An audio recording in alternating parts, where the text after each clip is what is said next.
Bonjour à tous. Ravi de vous retrouver avec un nouvel invité de l'économie de passage à Paris après avoir co-organisé chez lui à Brazzaville la rencontre des entrepreneurs francophones, rendez-vous annuel de l'Alliance des patronats francophones après Paris, Québec, Abidjan et Marrakech. C'était la 5e édition. La prochaine se tiendra l'an prochain au Cambodge. Bonjour Michel Djombo. Bonjour Bruno, merci de me recevoir. Vous êtes le président d'Unicongo, l'Union patronale et professionnelle du Congo, de la République du Congo, fondée en 1958, avant même l'indépendance. Combien d'entreprises vous représentez aujourd'hui ? Aujourd'hui, on dépasse 450 entreprises et on va viser les 500 à la fin de l'année. Dans tous les secteurs de l'économie ? Tous les secteurs. On a 17 fédérations qui représentent l'économie formelle au Congo.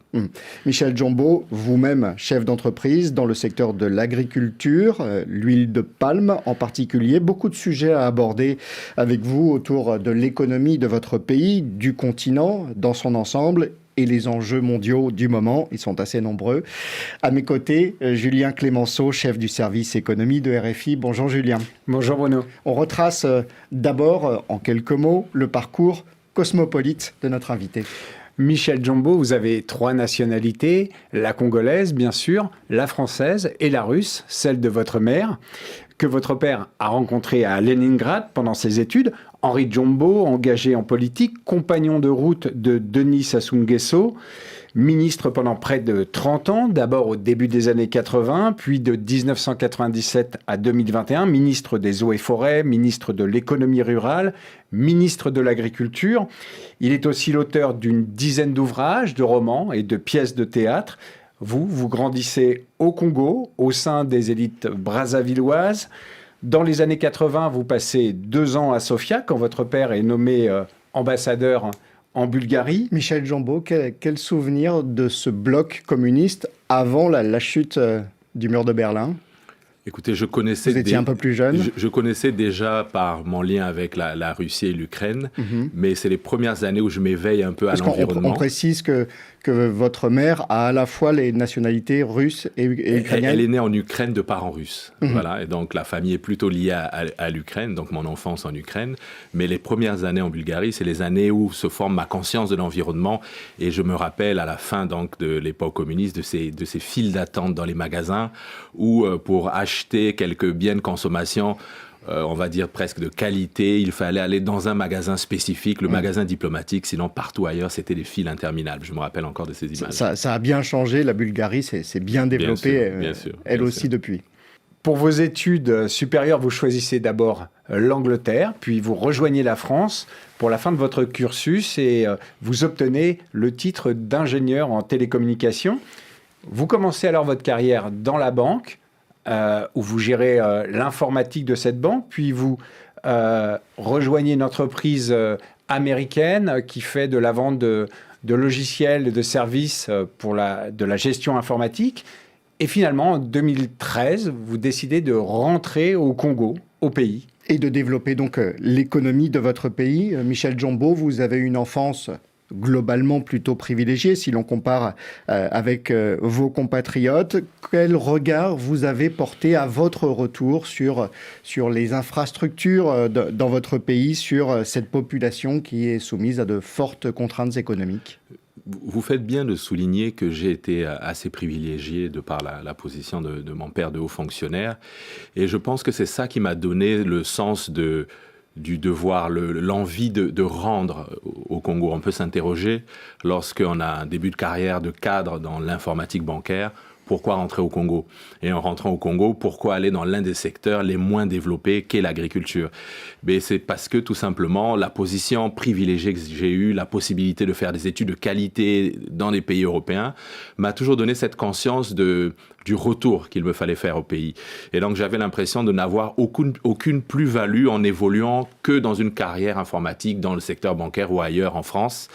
quand on est originaire de pays comme le Congo qui a besoin de chacun de ses bras, chacun de ses cerveaux pour participer à son développement, je pense que c'est un devoir lorsqu'on le peut, parce que tous les ripates ou tous les potentiels ripates n'ont pas l'opportunité de revenir. Lorsqu'on le peut, je considère que c'est un devoir. Mais c'était quand même une sacrée reconversion de passer de l'informatique à l'agriculture. Vous êtes formé? Comment... Et écoutez, souvent je fais la blague à mes interlocuteurs qui me demandent, sentant que je suis très compétent sur les sujets des rendements agricoles, je leur demande de deviner ma formation. Bon, vous l'avez dit là, donc ça n'est pas un secret. Et ils pensent toujours à agronome ou quelque chose de connexe. Et quand je leur dis presque, ingénieur informatique, et là ils tombent des nues. Donc c'est la petite blague que j'ai l'habitude de faire à mes interlocuteurs. Pour être plus sérieux, en fait, j'ai d'abord lancé une première activité très courte dans l'informatique au Congo aux côtés de mon frère. Et là, ça a été un peu la désillusion parce que je sentais que les besoins en informatique, parce qu'on a travaillé un peu avec les pouvoirs publics, n'étaient pas, on va dire que ils évaluaient mal leurs besoins. Ils payaient peut-être un peu cher les services et les produits, et j'avais l'impression que c'était un peu du gâchis et qu'on pouvait faire mieux, on pouvait avoir un impact, on pouvait être plus efficace au Congo en faisant autre chose que l'informatique. Alors justement, la carrière agricole de Michel Djombo, Julien. Oui, Michel Djombo, vous allez faire grandir l'exploitation familiale. Aujourd'hui, vous cultivez plus de 1000 hectares, principalement du palmier à huile, du palmier durable. En 2 mots, vous nous expliquez du palmier durable. Le palmier a souvent une mauvaise image.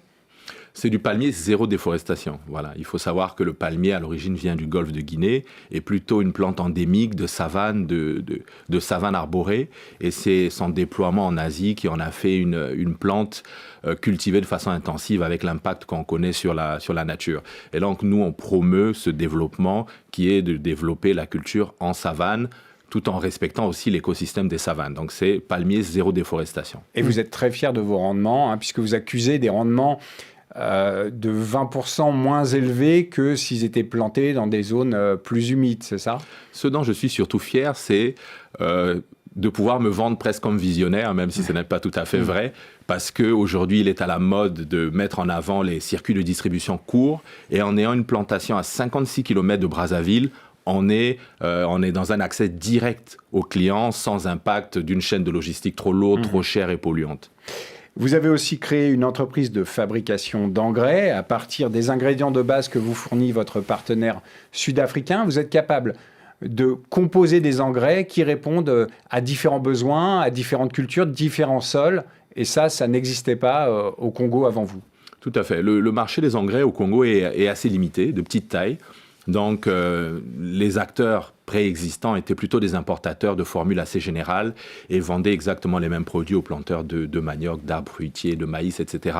Or, chacune de ces plantes, en fonction des sols également, nécessite des produits différents.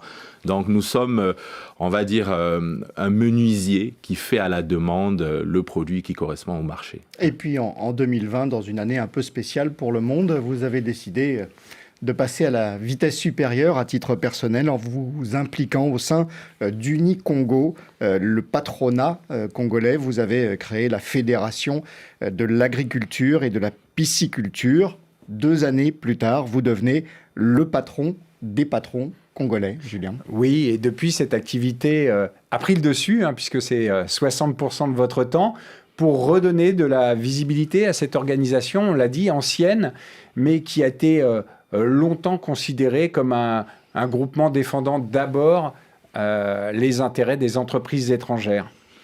Unicongo, donc, qui a réussi dans cette entreprise et qui vient d'organiser la rencontre des entrepreneurs francophones. Quels sont les résultats concrets d'une telle opération, d'un tel événement ? Écoutez, on avait 2 objectifs en organisant à Brazzaville l'AREF. D'abord, participer à cet élan créé par l'Alliance des patronats francophones, qui est de mettre en relation des acteurs économiques du monde francophone. Ça, on le vit très clairement, on vit l'impact de cet objectif à travers les relations qui sont établies aujourd'hui entre la FEC, donc la Fédération des entreprises du Congo à Kinshasa, et Unicongo, qui n'avait jamais eu de rencontre formelle avant de s'être rencontrés au sein de l'Alliance des patrons patronat francophone, ce qui est extraordinaire. Donc l'un des premiers objectifs de l'APF et des REF, c'est de se faire rencontrer les acteurs de l'économie, mais pas seulement au niveau institutionnel avec les patronats, mais concrètement être des facilitateurs de l'implantation des adhérents des sociétés des pays dont viennent les patronats membres, faciliter leur implantation dans les autres pays de l'Alliance. Concrètement, on a des acteurs de l'économie en Afrique de l'Ouest qui opèrent en Afrique centrale et au Congo en particulier, dont certains avaient des difficultés dans notre environnement des affaires. Et à l'occasion de REF, j'ai connu l'un d'entre eux, un des patrons de patronat d'Afrique de l'Ouest, et on a pu faciliter ces activités au Congo. Et donc on le voit là, concrètement. même en 2-3 jours, on arrive à conclure, si ce n'est des contrats, en tout cas à créer des contacts. On arrive à identifier les bonnes personnes. Parce que vous savez, il est trop facile, et nos autorités publiques se rendent disponibles pour ça, il est trop facile d'arriver dans nos pays, des fois, par la porte de l'institutionnel public, mais ça n'est pas toujours la porte la plus efficace pour développer des activités durables, parce que très rapidement, on se rend compte qu'une signature à très haut niveau n'engage pas toujours toute la chaîne et vous pouvez rencontrer des difficultés. Donc il est important d'apprendre de vos pairs, de ceux qui connaissent déjà le pays et son environnement. Mais ça, c'est vrai du Congo et d'autres pays similaires au Congo. Et je parlais du premier objectif qui était celui-là, donc de consolider les liens dans l'environnement économique francophone. Et le deuxième objectif, et là il est plutôt congolo-congolais, c'était mettre en avant les acteurs congolais, mettre en avant les secteurs congolais autres que le secteur pétrolier. J'aime beaucoup mes adhérents pétroliers, mais il faut parler aussi d'autre chose que de pétrole au Congo. On va en parler. L'un des maîtres de cérémonie de cet événement était Geoffroy Roux de Bézieux, l'ancien patron des patrons français. La France, on le sait, est de plus en plus critiquée en Afrique. Il ne faut pas faire de généralité, mais il y a quand même un mouvement. Jouer cette carte de la francophonie, inviter le MEDEF, est-ce que c'est populaire au sein des milieux d'affaires africains ? Est-ce que vous entendez quand même des critiques aussi ? Écoutez, dans le monde des affaires, on essaie de ne pas être dogmatique. On essaie d'être concret, on essaie de faire fructifier les relations qui existent déjà. Et il est indéniable que la France est un partenaire privilégié des pays d'Afrique francophone si on ne parle que de cette sous-région dans l'ensemble mondial francophone. Ensuite, la France est à l'origine, à travers le MEDEF et d'autres patronats, de la création de l'Alliance des patronats francophones. Donc il ne s'agit pas pour nous d'inviter un outsider à une rencontre, mais il s'agit pour nous de nous rencontrer avec des pairs qui sont dans la même dynamique de construction de cet environnement économique francophone. Et nous sommes très fiers d'avoir nos collègues du MEDEF, autant que nous sommes fiers d'avoir nos collègues de la CGECI de Côte d'Ivoire, du CNP Sénégal, de la Chambre de commerce cambodgienne, etc. Ça vous agace quand vous entendez des voix qui, pour des raisons parfois un peu idéologiques, peuvent s'attaquer à la France et dire France, les Français on le comprend, parce qu'il faut être objectif tout de même. Il faut se rendre compte que très longtemps, la présence française, si on parle du continent, a été portée par le politique, y compris les affaires qui ont été amenées presque dans les valises de politique lors de rencontres officielles. Quelques contrats ont été facilités par le politique. Donc on comprend bien qu'il y a un peu ce mélange des genres. Mais lorsque les acteurs politiques se saisissent du dialogue, on fait fi de ces aspects-là et on voit ce qu'on peut tirer de positif dans les différentes relations. Vous le disiez, la REF, ça sert à nouer des contacts, y compris avec les entrepreneurs africains, les autres patronats. Concernant les grands projets panafricains, il y a la ZLECAf, la zone de libre-échange africaine. Est-ce que vous avez l'impression que ce projet est vivant encore ou est-ce qu'il est enterré ? Je vous le disais... Sur le papier, tout le monde dit oui, mais dans les faits, on ne voit pas beaucoup les choses avancer. Je suis convaincu que le libre-échange en Afrique va se construire par les sous-régions. Est-ce que le libre-échange en zone CEMAC est effectif ? Est-ce qu'on a levé toutes les barrières non tarifaires de circulation des biens et personnes en CEMAC ? Si on peut répondre oui à toutes ces questions, on peut passer à l'étape d'après, qui est de promouvoir une zone à l'échelle continentale. Et je pense qu'on a encore un peu de travail à faire dans nos sous-régions. Ensuite, au-delà même des aspects de barrières tarifaires, on a des vrais sujets sur la compétitivité des chaînes logistiques au sein de nos pays pour faciliter le commerce intra-africain, ou même, vous pouvez mettre 0 barrière à l'entrée au Congo. Lorsque vous allez importer via le port de Pointe-Noire pour livrer quelques marchandises, que ce soit à Bangui, elle sera très très chère. Si on oublie la douane, permettez-moi un exemple rapide. Lorsque j'importe des marchandises en conteneurs d'Afrique du Sud, depuis l'entrepôt à Johannesburg jusqu'au port de Pointe-Noire, ça me coûte environ 2500 € jusqu'au bateau qui est amarré au port de Pointe-Noire. 2500 € le conteneur. Depuis le bateau, lorsque le conteneur est mis à quai, sorti à l'entrée du port de Pointe-Noire, c'est encore 2500 € en moyenne. Et pour ensuite, le sortir du port. Pour le sortir du port, hors douane. Là, je ne parle pas de douane. Et ensuite, pour l'emmener à Brazzaville, c'est environ 2000 € à rajouter. Ça veut dire que de Pointe-Noire, du débarquement du conteneur jusqu'à Brazzaville, vous avez 4500 €. Quand de Johannesburg, pas de porte à porte, mais de porte à quai de Pointe-Noire, on va dire, incluant le fret maritime et tous les frais locaux en Afrique du Sud, vous avez 2500 €. Vous voyez, et là je ne parle pas de douane encore une fois. Si je parle de ce que j'importe, sérieux handicap de compétitivité dans les chaînes logistiques, dans les surcoûts. Et alors ces frais, ils sont où? Ils partent comment on les décompose? Écoutez, ils sont partout. Ils sont partout. Ils sont sur des frais techniques dans les ports. Ils sont au niveau de différents démembrements de l'État trop nombreux. Ils sont au niveau des scanners pour la vérification de la nature des marchandises importées. On a presque l'impression, du point de vue du Nicongo, qu'après qu'on ait considéré le pétrole et tous les secteurs connexes comme étant la vache à lait de notre économie, qu'aujourd'hui le secteur du transport l'est devenu également. Il ne se passe pas une loi des finances sans qu'il y ait une nouvelle taxe sur les transports. Donc qu'est-ce qu'il faudrait faire? Est-ce qu'il faudrait avoir une filière beaucoup plus intégrée, avoir moins d'interlocuteurs, moins d'intervenants? Le sujet ne vient pas de la filière au sens des acteurs privés, mais c'est vraiment à chaque maillon de la filière la taxation qui intervient. Voilà, c'est cette taxation-là que les pouvoirs publics et nous devons nous asseoir et essayer d'avoir une vue d'ensemble de l'impact de cette taxation maillon par maillon sur la compétitivité générale du pays. Moi, vous l'avez dit tout à l'heure, je suis un enfant du système éducatif congolais et au collège, on nous disait que le Congo était un pays de transit. Je ne sais pas si c'est toujours très vrai aujourd'hui. On va revenir sur les grandes questions commerciales dans la seconde partie de cet entretien. Votre rôle à vous au Congo-Brazzaville, vous êtes donc depuis 2022 le patron des patrons, justement les relations avec les pouvoirs publics. Est-ce que vous parvenez à défendre vos intérêts, à faire bouger des lignes, même quand les décisions du gouvernement ne sont pas nécessairement en votre faveur ? Quel est le rapport de force au Congo? Ça a été un rapport de force justement un peu tendu jusqu'à il y a quelques années.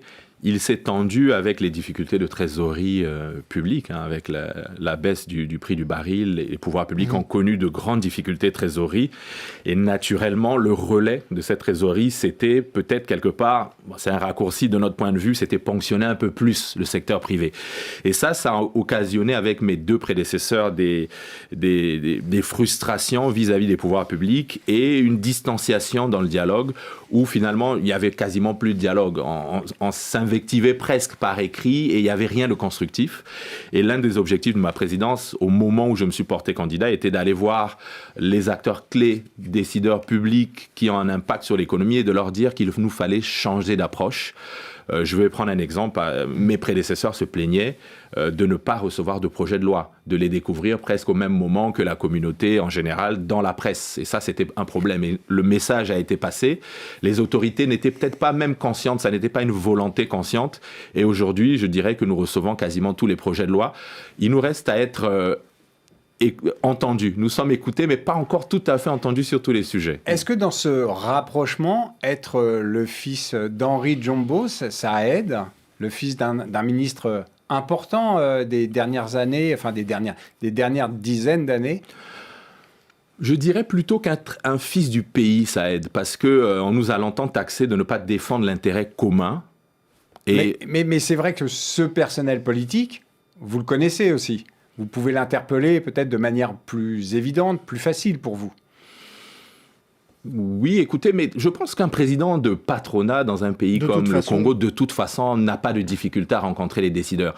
En revanche, on ne peut pas me faire le procès de ne pas avoir l'intérêt commun. Parce que si moi, leur fils, neveu, frère ou cousin ne l'est pas, ça veut dire peut-être qu'eux non plus ne l'ont pas. Voilà, donc on ne peut pas me faire ce procès-là, ce qui facilite tout de suite la discussion et met de côté certains a priori.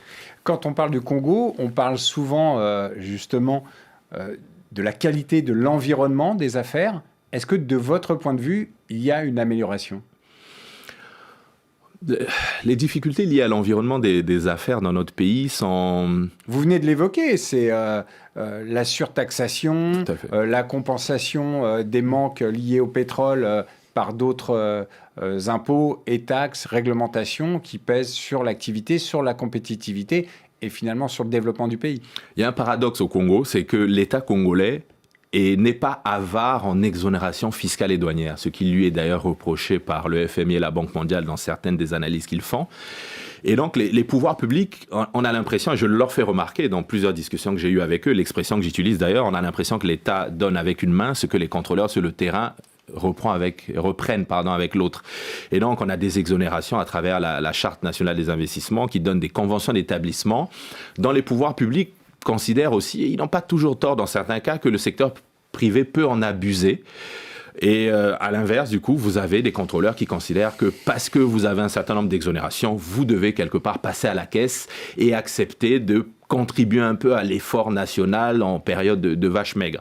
Et pour cela, la réponse que nous voulons y apporter, nous poussons les pouvoirs publics à réformer tout ce système d'exonération, revoir complètement de fond en comble la Charte nationale des investissements, afin qu'on ne puisse plus taxer ou permettre à une entreprise de bénéficier d'exonérations considérées comme indues. Voilà, qu'on ne nous fasse plus ce faux procès pour qu'on ait les mains déliées pour pouvoir agir contre cette pression de terrain. On insistera tout à l'heure sur les questions budgétaires. L'environnement des affaires, comment vous interprétez le départ de certaines grandes sociétés étrangères? Assez récemment, on a eu de grands cabinets de conseil comme PwC, PwC ou EY qui partent d'Afrique francophone et y compris du Congo. Comment vous interprétez ça ? On peut aller plus loin en donnant l'exemple des banques françaises aussi ou de quelques banques européennes dans d'autres pays. En fait, c'est la pression des nouvelles règles de compliance, c'est quelque part la mise en balance de la rentabilité des filiales dans les pays où il y a peut-être du travail supplémentaire à s'assurer que les règles de compliance soient respectées. C'est ce que les banques ont évoqué comme excuse. Mais écoutez, la nature ayant horreur du vide, des champions africains ont pu émerger grâce au départ de ces sociétés. Dans les banques, en tout cas, oui. Voilà, dans les banques. Et puis, pourquoi pas demain dans le conseil. Vous savez que PwC ou EY ne sont que des franchises. Derrière, ce sont des cabinets locaux qui obtiennent cette franchise. Donc c'est des visions à court terme, selon vous ? Oui, parce que vous voyez l'analyse faite par les médias sur le départ d'EY, on ne parle que de chiffre d'affaires. EY ne gagnerait que 50 millions d'euros ou de dollars en Afrique francophone. Si ça n'est là que le seul critère de rester ou partir d'un environnement, écoutez, on va encourager les champions locaux à se créer. Vous parliez du coût des règles de compliance. En termes de corruption, est-ce que vous voyez une franche amélioration sur la zone sur laquelle vous travaillez, vous ? Je dirais que la corruption, on la vit dans un aspect particulier au Congo. C'est que certaines administrations qui ont le pouvoir de contrôler et de redresser, de coller des amendes, on va dire, suite à des contrôles, ont un intéressement sur les redressements qu'ils effectuent. Et donc, il y a un surenchérissement sur les redressements, où ils vont beaucoup trop loin tout de suite pour inciter quelque part à une négociation. Vous voyez, c'est de là qu'ils génèrent cette occasion de corrompre. Et à Unicongo, on est très attentif à ce sujet. On demande à nos adhérents de nous remonter tous ces redressements qui sont d'un niveau complètement délirant et on les remonte tout de suite au pouvoir public pour qu'ils agissent pour arrêter cela. Et ça a un effet direct. C'est un effet direct. C'est un effet positif. Ah oui, très positif, très positif. On a eu des saisies. On peut parler aussi de la justice qui, des fois, en première instance, saisit de façon un peu trop rapide des fonds et on peut suspecter derrière quelque chose qui pourrait y avoir une connivence éventuelle. Et on a, comme ça, l'écoute très attentive du premier président de la Cour suprême qui, je dois le dire, dans les 24 heures, lorsqu'il est saisi d'un sujet sur un jugement complètement... le terme n'est pas le bon, mais délirant, arrive à agir pour le stopper et revoir dans le fond les affaires. Donc c'est souvent le manque d'informations, vous diriez, toutes ces opérations qui se font un peu dans entre l'ombre, la base et le sommet. en sous-main, oui, qui posent problème. Vous avez commencé à parler du secteur des hydrocarbures. L'économie congolaise, jusque-là, était structurellement basée sur cette exploitation. Est-ce que c'est en train de changer. Est-ce qu'il faut que ça change? Est-ce qu'il faut que ça change encore un peu plus vite? Comme vous le dites justement, c'est en train de changer, mais pas suffisamment vite. On voit la part du PIB, dans le PIB des services, de l'agriculture qui augmente, mais pas suffisamment rapidement. Et c'est d'autant plus important que le Donc pays... une vulnérabilité voilà, au cours du pétrole. est très, très à la merci de chaque choc dans le cours du pétrole. Et on le voit tout de suite. Baisse dans la consommation, réduction des emplois, ça a un impact instantané sur l'économie, vous sentez une contraction. Et au-delà de ça, on sent, sans vouloir indexer les acteurs pétroliers, il y a de plus en plus de projets qui nécessitent de moins en moins de main-d'œuvre. Donc toute cette main-d'œuvre qui se trouvait employée par le secteur du pétrole commence à avoir de plus en plus de mal à être employée, et il faut trouver des relais aujourd'hui dans d'autres secteurs. Donc c'est d'autant plus important aujourd'hui, surtout avec le grand nombre de jeunes qui arrivent chaque année dans le marché de l'emploi congolais, comme dans tous les pays qui nous L'expression de malédiction des matières premières, est-ce que vous... Écoutez, on prend l'exemple de l'agriculture. Les gens me demandent pourquoi on ne produit pas suffisamment au Congo. Est-ce que si vous aviez les moyens d'aller au restaurant tous les jours, vous feriez la cuisine si vous n'étiez pas un passionné de cuisine? La question se pose. Donc c'est faire en sorte que les autres secteurs d'activité soient aussi intéressants, rentables, attractifs. C'est ça la difficulté du Congo. En fait, il le sent. Et les partenaires qui peuvent venir s'investir au Congo le savent. La difficulté est dans la durée du retour sur investissement. C'est vrai que des fois, dans les matières premières, le retour sur investissement peut être lent, mais avec une génération de cash flow positive, instantanée quasiment lorsqu'on rentre en phase de production. Dans tous les autres secteurs, c'est rarement le cas. Le ROI est lent et souvent il y a un peu de subvention. Au-delà même de l'investissement, il y a un peu de subvention du BFR. Et est-ce qu'aujourd'hui, l'Afrique en général... BFR besoin en fonds de roulement, pardon. Donc les fonds qui vous servent à fonctionner au quotidien, le temps d'avoir des revenus suffisants pour couvrir vos charges. Mais comment on fait alors? Comment les pouvoirs publics peuvent aider les entreprises qui cherchent à investir au Congo? Écoutez, en créant des champions locaux. Il n'y a pas de secret. Le Nigeria l'a fait. Il n'y a aucune raison que le Congo ne puisse pas le faire, y compris dans le secteur de l'agriculture. Le Nigeria et le Congo, ce n'est pas tout à fait le même nombre d'habitants, ce n'est pas le même marché. On a beaucoup de secteurs qui pourraient, en rendant le pays autosuffisant, générer suffisamment de revenus et de marges, de dividendes, de bénéfices pour que les investisseurs s'y intéressent. On a dans le secteur de l'élevage un marché suffisamment important pour créer un, deux ou voire 3 champions nationaux si la politique permettait de, les financer, leur permettre d'être protégés et puis de créer toutes les conditions pour que les chaînes de valeur se développent. Les solutions existent. Alors justement, l'agriculture, les terres congolaises sont fertiles et pourtant on importe beaucoup de produits agricoles. C'est un vrai paradoxe. C'est la problématique qu'on évoquait à l'instant. Lorsque vous avez, dans un pays où les investisseurs veulent avoir un ROI à 3 ans, on va dire presque la norme, un retour sur investissement, excusez-moi, à 3 ans, c'est un peu la norme dans nos pays lorsque les fonds viennent d'ailleurs, et que le retour sur investissement moyen dans l'agriculture est quelque part entre 8 à 10 ans vu l'ampleur des investissements, vous ne pouvez pas, dans la situation actuelle de nos pays, ou dans le niveau d'attractivité de nos pays, attirer des investisseurs étrangers qui ne viennent pas d'horizons similaires. Ou alors vous en attirez, vous voyez bien que nos pays aujourd'hui sont à la mode pour certains investisseurs du Golfe ou de Turquie, mais ils n'ont pas l'expertise. Donc ils viendraient avec les fonds, mais n'ont pas d'expertise, et viendraient investir dans des pays qui, eux, ne l'ont pas non plus. Vous voyez? En revanche, si des investisseurs européens venaient avec l'expertise, les moyens en partenariat avec des locaux, là, on aurait le mix idéal. On le voit avec la société Somdia qui brille partout où elle est installée en Afrique. Le coût de l'énergie, c'est ça qui pénalise aussi? L'énergie au Congo est l'une des moins chères en Afrique francophone. Je ne connais pas toutes les autres sous-régions. Elle est moins chère, mais peu disponible.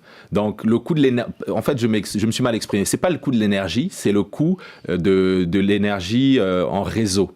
Mais dès lors qu'on est hors réseau, on est en groupe électrogène, là, c'est très cher. Voilà. Donc, c'est un sujet d'accès plutôt de coût lorsqu'elle est disponible. Un problème de disponibilité et d'accès. Le manque d'infrastructures aussi est une problématique. Vous le disiez, donc il y a le trajet, là, quand on sort du port, il y a un certain nombre de taxes, mais il y a aussi la qualité des infrastructures, cette capacité à relier les zones de production et les zones de consommation. Vous-même, quand vous avez choisi votre exploitation, vous l'avez choisi proche de Brazzaville. Vous aviez cette possibilité d'avoir des terres à proximité immédiate, mais ce n'est pas toujours le cas. Je dirais le Congo-Brazza est quand même une exception. Hein. On a un backbone routier qui est la route nationale 1 qui part de Pointe-Noire à Brazzaville et qui traverse 2 régions, la Bwenza et le Niari, qui, à elles deux, représentent 60% du potentiel agricole du Congo. Et cette route passe exactement au milieu de ces régions. Et donc, où qu'on aille s'installer autour, on a quelques dizaines de kilomètres de pistes à construire. Donc, ça n'est pas très difficile à mettre en œuvre. Donc, je dirais que ce n'est pas tant un sujet aujourd'hui. Ça l'a été il y a une vingtaine d'années, mais aujourd'hui, ça n'est pas tant un sujet que ça. Je dirais l'énergie l'est plus, la structuration des secteurs l'est également. Le manque de financement pour le secteur l'est. Pour ce qui est des infrastructures, on arrive en se positionnant pas trop loin de la nationale et en faisant un peu de pistes, on arrive quand même à être bien positionné, à être compétitif, je dirais. Pour faire décoller le secteur, il faut aussi peut-être obliger les agro-industriels à utiliser davantage les productions locales, à les intégrer dans leur processus de fabrication. Là, encore une fois, on mettrait la charrue avant les bœufs en disant qu'on doit forcer les industriels à consommer local lorsque la production locale n'existe pas. On a l'exemple de la société Les Grands Moulins du Phare, qui est une ancienne filiale de la Somdia, qui s'est installée au port de Pointe-Noire. On pourrait penser parce qu'elle ne voulait que importer ses intrants, qui sont le maïs et le blé. Mais en réalité, elle a acheté tout ce qu'elle pouvait trouver sur le marché congolais pour ce qui est du maïs. Donc, il y a cette volonté tout de même d'acheter local. La seule difficulté, c'est que aujourd'hui, le secteur n'est pas suffisamment compétitif pour compétir avec les importations. Donc, quelque part, est-ce que ces sociétés ne se substituent pas à l'État lorsqu'elles achètent localement, même de meilleure qualité, un maïs trop cher par rapport à l'importation, surtout lorsqu'on est déjà présent au port et que la transformation se fait au port de Pointe-Noire. Donc, vous diriez qu'il vaut mieux commencer par favoriser des financements, favoriser le financement pour ces acteurs locaux qui puissent grandir et peut-être eux-mêmes. Encourager ces acteurs locaux à rentrer dans la production, par contre. Moi, je dirais qu'il faut que eux prêchent par l'exemple, à l'exemple de la société Saris du groupe Somdia, en produisant et en formant les futurs producteurs auprès desquels ils achèteront pour les aider à monter à l'échelle. Une des manières d'aider ces producteurs à être plus compétitifs, c'est de les accompagner sur les intrants. Est-ce qu'il y a là un travail à faire sur le préfinancement des intrants ? Oui, c'est un vrai sujet parce que CA Agri est préfinance quelque part beaucoup de ses clients qui payent en fin de campagne, ce qui n'est pas aisé pour n'importe quelle société, surtout lorsqu'on est une PME. Ensuite, CA Agri, c'est votre société. Oui, pardon, la société que je dirige dans les intrants. Ensuite, il y a le sujet des volumes. Tant qu'au Congo, on aurait des volumes tellement faibles qu'on importe en conteneurs, importer en conteneur, en termes de coût logistique, c'est 2 fois le coût à la tonne que d'importer en vrac. Dites-vous bien que le volume consommé d'engrais au Congo, c'est quelque part autour de 15 000 à 20 000 tonnes. Un vraquier, c'est une dizaine de milliers de tonnes. Donc, ça fait à peine 2 bateaux. Imaginez que tout un pays ne commande qu'en 2 fois, sachant que c'est tous les acteurs locaux qui commandent. Il n'y a pas de mutualisation. Donc là, il y a un sujet. Comment mutualiser les volumes importés d'intrants au Congo ? Et là, le Bénin a trouvé une solution avec une entité publique qui consolidait les commandes dans les filières. Est-ce qu'il faudrait des très grosses exploitations ? La vôtre est de taille relativement modeste. Est-ce qu'il faudrait monter en gamme ? Oui. Il faudrait être à l'échelle plutôt de milliers d'hectares que de la centaine d'hectares. Donc plutôt même autour de 5 000, 10 000 pour atteindre une économie d'échelle. On le voit avec la Saris qui est autour de 10 000 hectares. D'accord, c'est le niveau aussi des fermes en Ukraine, par exemple, qui est un gros producteur de céréales. 10 000 hectares, ça se fait facilement? Les terres sont disponibles? Ah oui. Les terres sont très largement disponibles. On a 10 millions d'hectares de terres arables, dont pas plus de 4% sont aujourd'hui exploités. Et dans ces 10 millions de terres, je dirais qu'on en a environ 2 millions qui sont, comme je le disais, autour des routes nationales. Alors, vous parliez tout à l'heure des collaborations avec des acteurs africains qui sont plus à même d'apprécier les difficultés ou les particularités que représente le fait d'investir en Afrique subsaharienne. Il y a eu une tentative avec le Rwanda au Congo et finalement, le gouvernement a fait machine arrière. C'était pas une bonne idée de concéder des terres aux Rwandais pour qu'ils puissent venir pratiquer des activités agricoles? Je pense que le sujet a été un peu politisé, donc c'est une réponse qui m'est difficile, une opinion qui m'est difficile à donner sur la légitimité ou pas de ce choix. Le Congo accueille des Sud-Africains, des Français, des Chinois, et ça n'a pas pour autant fait de polémique. C'est pour ça que j'y vois le lien avec le politique. Je comprends que ça ait pu, quelque part, froisser nos voisins de RDC, avec qui on doit cultiver des rapports de qualité, de proximité. Donc c'est plutôt politique. Au-delà de ça, il y avait aussi une certaine opacité dans les termes du contrat, dans les activités qui allaient être développées. Moi, j'ai le souvenir d'interventions de politiques congolais qui demandaient à avoir plus d'informations et qui n'en avaient pas. Écoutez, j'ai moi-même eu accès au contrat de concession. C'était un contrat de concession standard. Je dirais qu'il y a eu une polémique sur la vente. Voilà, c'était le doute qu'il y avait sur un terme utilisé par un média rwandais, je crois le média public rwandais, qui avait dit qu'un groupe d'investisseurs rwandais avait acheté des terrains au Congo. C'est ça qui a fait la polémique. Et lorsque les acteurs publics ont eu accès au contrat de concession, qui est un bail amphithéotique, peut-être de 25 ans à vérifier, les gens ne se sentent pas satisfaits de ce document, cherchant ce document de vente. Et ils se disaient que c'était du camouflage.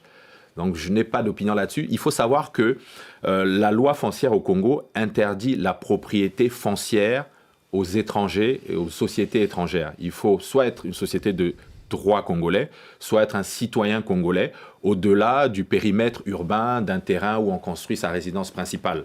Donc ça aurait été illégal si une telle vente avait été réalisée. Mais bon, là encore, l'interaction entre les sujets politiques et économiques, on voit bien que ça intervient aussi.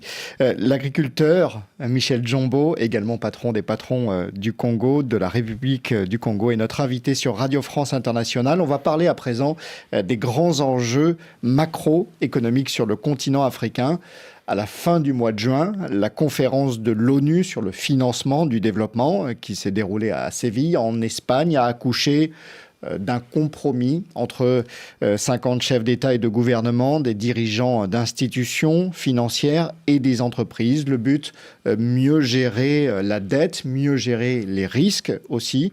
Est-ce que vous croyez encore, à titre personnel, en ces grandes réunions internationales et en ces grandes promesses qui sont données à la fin de ces réunions? Écoutez, au-delà des réunions en elles-mêmes, est-ce que je crois encore en l'aide au développement, au financement du développement sous la forme actuelle?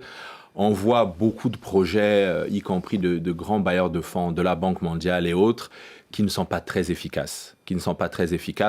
On voit des dizaines de millions de dollars qui sont en plus des prêts et pas de la subvention, dont je ne comprends pas l'usage. Je vais vous avouer, ça paraît un peu terre à terre ce que je vais dire. Je me retrouve des fois dans les réunions avec des experts de bailleurs, je ne comprends pas ce qu'ils disent. Donc c'est des termes très abstraits, c'est des cahiers des charges pas clairs, des objectifs incompréhensibles. On a l'impression que c'est quelque part pour faire vivre un peu un microcosme de consultants.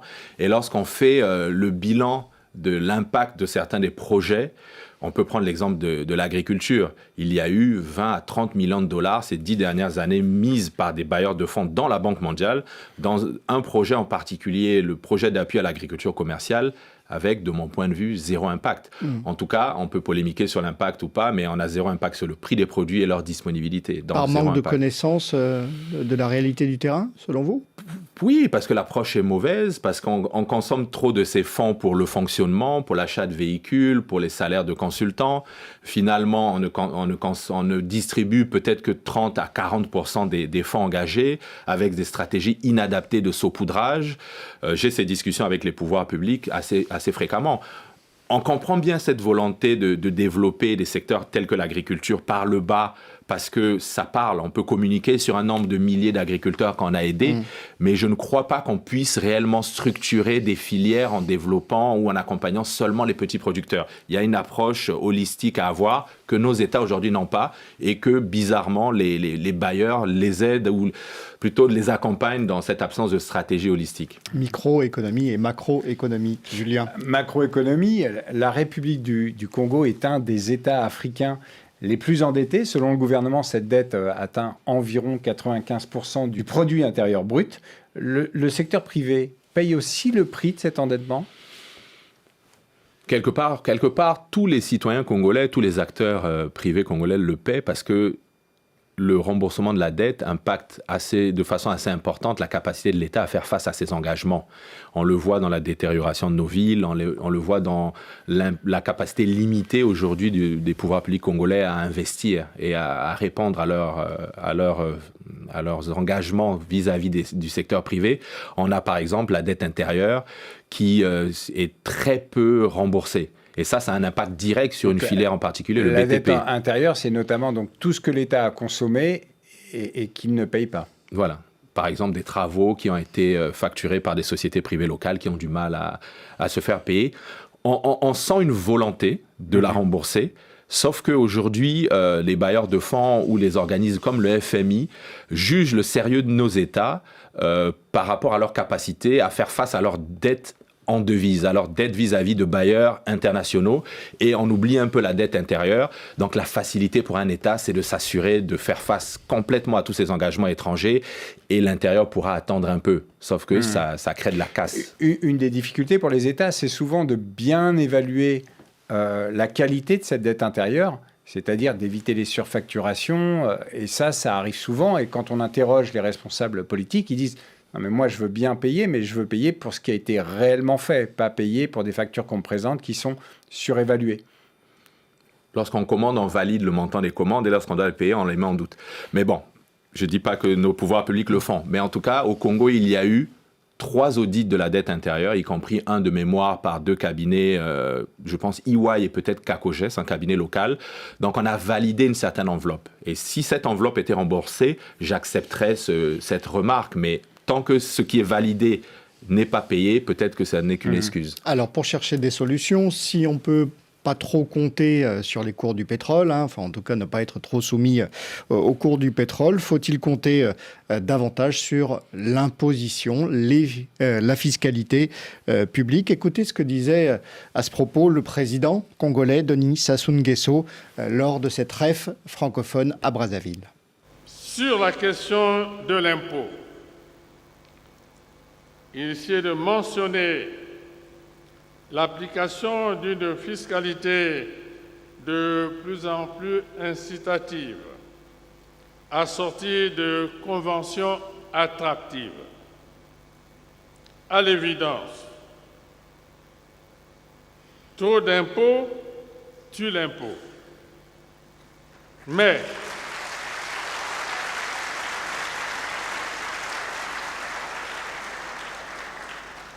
attendez. Mais trop peu d'impôts tue l'État.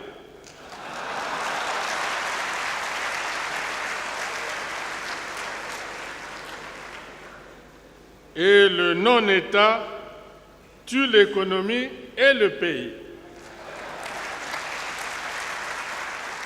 Alors, Michel Djombo, trop ou pas assez d'impôts? C'est une problématique qui est assez commune dans les pays qui ressemblent au Congo, c'est-à-dire que, certes, toutes les sociétés ne payent pas le juste impôt, mais celles qui le paient en paient beaucoup.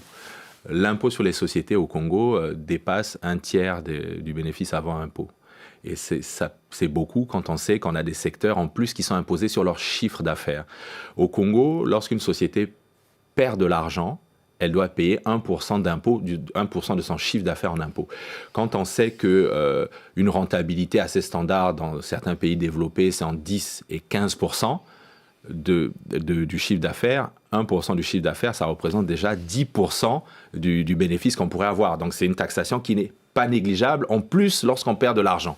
Et lorsqu'on perd de l'argent 2 années consécutives, cet impôt forfaitaire passe à 2% du chiffre d'affaires.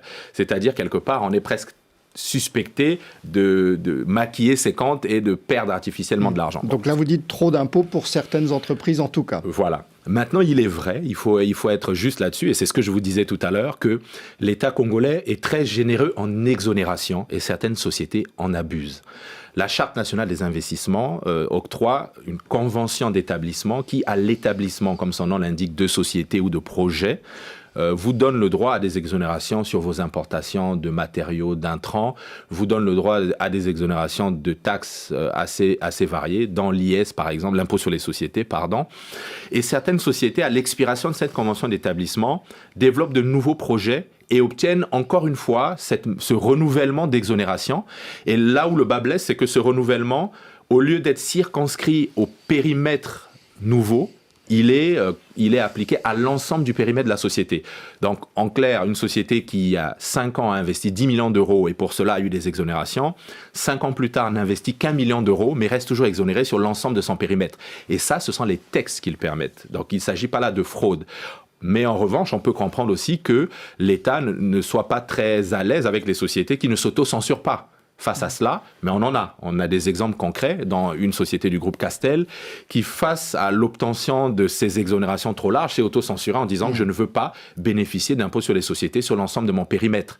Et ça a créé beaucoup de gêne au sein du Comité national des investissements qui octroie ces exonérations, dont Unicongo fait partie et je représente Unicongo à la table. Ça a gêné. Que fait-on face à un acteur qui refuse de bénéficier d'avantages alors que dans la réunion qui suit, on va donner les mêmes avantages à des acteurs dans la même situation? Donc il y a un sujet de déontologie, d'autocensure éventuellement. Ça encourage la réforme, ça. Réforme que d'ailleurs on prône. Et à chaque fois qu'on me reproche d'avoir en mon sein, au sein d'Unicongo, des sociétés qui abusent peut-être de cette mesure, je mets sur la table que nous demandons, et donc j'utilise encore la tribune que vous m'offrez là pour dire que nous sommes demandeurs d'une réforme, quitte à ce que nous produisions pour les pouvoirs publics le draft d'un tel nouveau texte. Donc tout le monde doit faire des efforts. Est-ce que les citoyens, eux aussi, doivent être davantage mis à contribution? Les consommateurs, est-ce qu'il y a un risque aussi pour le pouvoir d'achat et la consommation et donc l'activité des entreprises? Je ne veux pas mettre de mots dans la bouche des pouvoirs publics, mais je crois que très régulièrement, les pouvoirs publics hésitent à taxer trop largement les consommateurs parce que, quelque part, le coût élevé de la vie au Congo est déjà une taxe sur le consommateur. Tout ce que je vous disais tout à l'heure sur le coût des importations fait que, quelque part, celui qui paye, c'est le consommateur final. Il y a eu quelques tentatives de taxation à travers la téléphonie mobile. Il y a une taxation des fonctionnaires afin de financer l'assainissement des villes. Donc, il y a quelques tentatives, mais elles sont circonscrites sur des sujets particuliers. Donc, l'assainissement ou alors certains secteurs que veut financer le recyclage, des éléments comme ça que veulent financer les pouvoirs publics. Je les sens encore frileux à taxer le consommateur. Nous ne les y poussons pas particulièrement. Nous poussons un élargissement de l'assiette fiscale et un impôt plus juste, comme notre président le disait d'ailleurs. Vous disiez tout à l'heure que vous étiez dubitatif sur les projets d'aide de la Banque mondiale. Quand les États-Unis annoncent l'arrêt de leurs aides, c'est des dizaines de milliards de dollars, notamment pour l'Afrique, quel est votre sentiment? Est-ce que vous vous sentez maltraité? On va dire d'un point de vue africain en général, on a l'impression d'être trop régulièrement visé par le président américain dans certaines de ses sorties.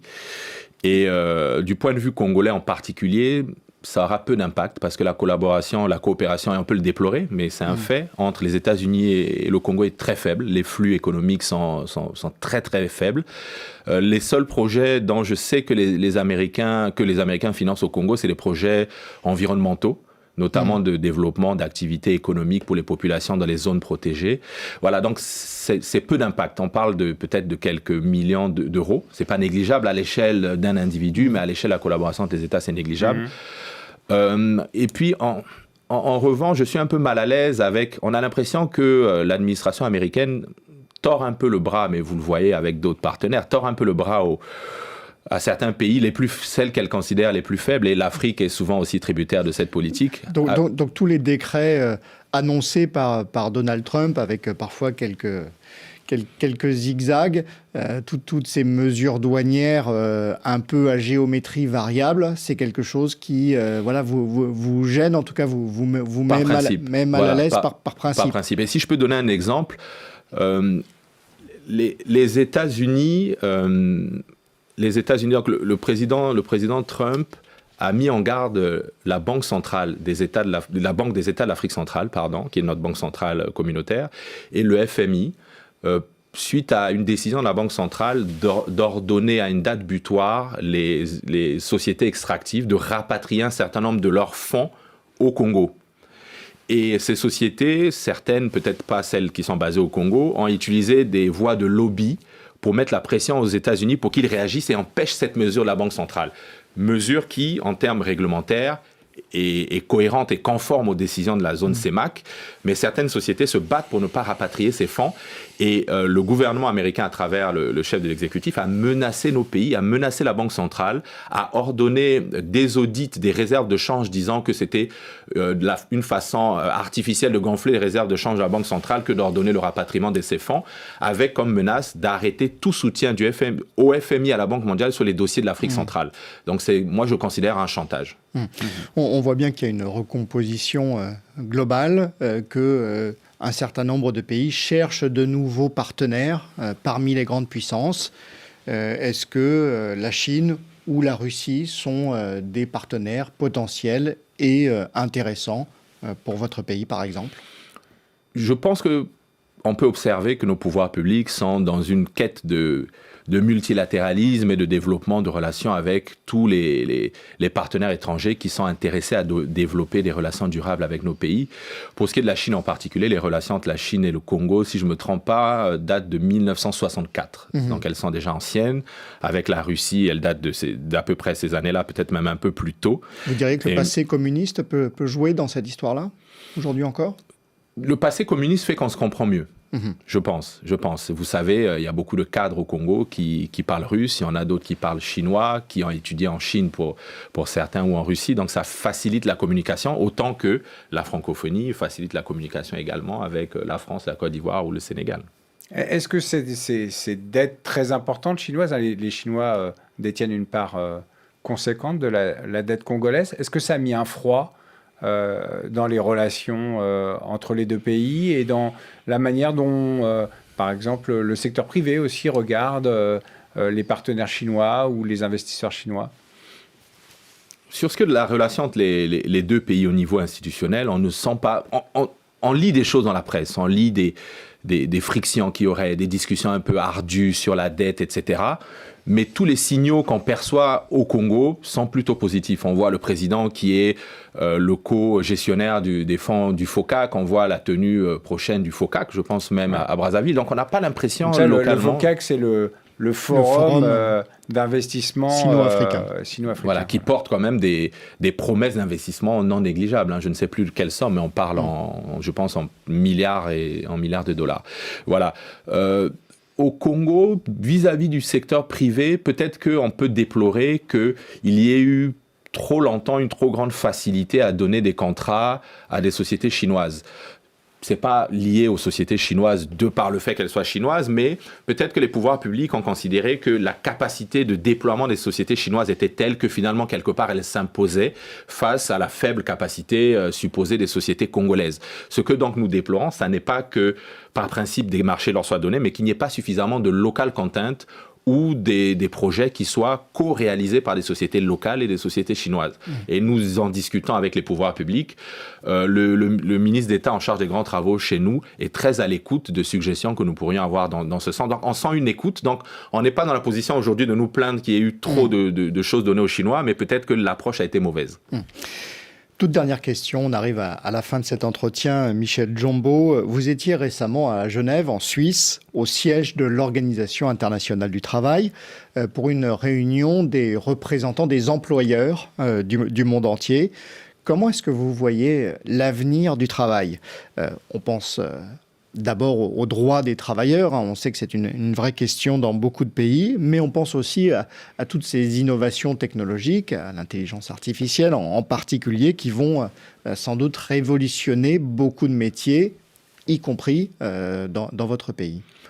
Écoutez, si on a peur de l'IA et de son impact sur certains métiers qui seront appelés à disparaître, si on en a peur en Occident, c'est encore plus vrai chez nous, où le niveau moyen de la main-d'œuvre est un peu plus faible. On a aussi peur du fait qu'on ait été consommateur de produits industriels parce que quelque part, on a raté les phases d'industrialisation de nos pays. On a peur de rater demain aussi les phases de développement numérique. Donc, après avoir été des consommateurs alimentaires, on va devenir des consommateurs de data, avec l'impact que ça aura aussi de délocalisation d'un certain nombre de métiers. Vous avez parlé des boîtes de conseil qui se désengagent. Je disais qu'on a des boîtes congolaises qui peuvent prendre le relais ou qui prennent le relais. Demain, c'est peut-être ces métiers tout entiers qui disparaîtront au profit de l'IA. Et vous en avez peur, vous ? c'est pas qu'on en a peur, mais il faut nous y préparer. Il faut être concret, il faut être pragmatique, c'est-à-dire qu'il faut former notre jeunesse aux nouveaux métiers. Il faut, comme un peu dans les télécoms il y a 25 ans, saisir les opportunités du numérique qui ne nécessitent pas toutes des infrastructures qui sont plus faciles à appréhender, avec Internet qui donne accès à la formation pour former mieux notre jeunesse, peut-être arrêter de former trop de juristes et former beaucoup plus de codeurs, faire comme certains pays qui ont décidé de former au code dès l'école primaire. Il y a toutes ces réflexions à mener très tôt. Mais dans pas mal de pays africains, il y a des startups qui se créent justement avec pas beaucoup de moyens. L'intelligence artificielle en soi ne demande pas des moyens immenses. Donc c'est possible. Exactement, sauf que c'est encore très embryonnaire parce que le nombre de jeunes qui sont éveillés au numérique est encore faible. On a l'impression, par la multiplication des smartphones et l'accès aux réseaux sociaux, que tout le monde est connecté, mais tout le monde n'est pas bien connecté. C'est-à-dire qu'on a souvent plutôt un smartphone et pas d'ordinateur, alors qu'il faut commencer par l'ordinateur pour être productif avant de se divertir avec un smartphone, de mon point de vue. Un grand merci, Michel Djombo. C'est moi qui vous remercie. D'avoir accepté cette invitation dans les locaux de RFI. À l'année prochaine au Cambodge. À l'année prochaine. On sera heureux de vous voir à cette occasion. Pour la REF francophone 2026. Donc, merci d'avoir suivi cet entretien, à retrouver, à partager et à commenter sur la chaîne YouTube de RFI, rubrique Les invités de l'économie.